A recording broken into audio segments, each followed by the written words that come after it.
Chapeau, costumes d'époque et décors de film. Au centre Jane Austen de Bath, les visiteurs sont directement plongés dans l'ambiance des romans de l'écrivaine anglaise. Et 250 ans après sa naissance, la façon dont elle décrit la condition des femmes dans la campagne anglaise du 19e siècle passionne toujours et se fait l'écho pour ses fans de l'actualité. Ce que j'aime dans ses films et ses livres, c'est qu'ils se déroulent à une époque où les femmes n'avaient pas autant de droits, où elles ne pouvaient pas vraiment, comme si elles n'étaient pas vraiment indépendantes. Elles étaient la propriété des hommes. Mais malgré tout, ces personnages féminins sont très forts et expriment clairement leurs opinions et ce qu'elles veulent. 6 romans vendus à plusieurs millions d'exemplaires, une nouvelle série adaptée de l'un d'eux, diffusée par la BBC cette année, et de multiples films parus au cinéma à partir des années 90. Devenu un véritable phénomène, on doit à Jane Austen Orgueil et préjugés, Raison et sentiments, et même Bridget Jones est inspirée de l'un de ses livres.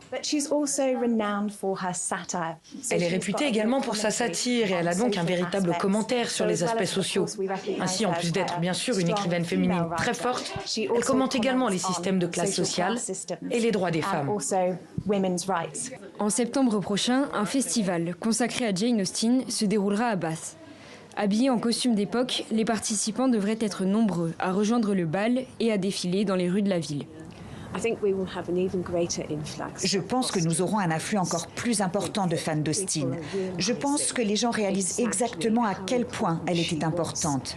Car historiquement, les gens ont toujours dit « Oh, vous savez, elle n'écrit que sur un éventail restreint de familles nobles ou semi-nobles coincées à la campagne. Elle ne parle que d'un nombre très limité de personnes. » Mais je pense que les gens commencent à se rendre compte que ces romans ne se limitent pas à cela.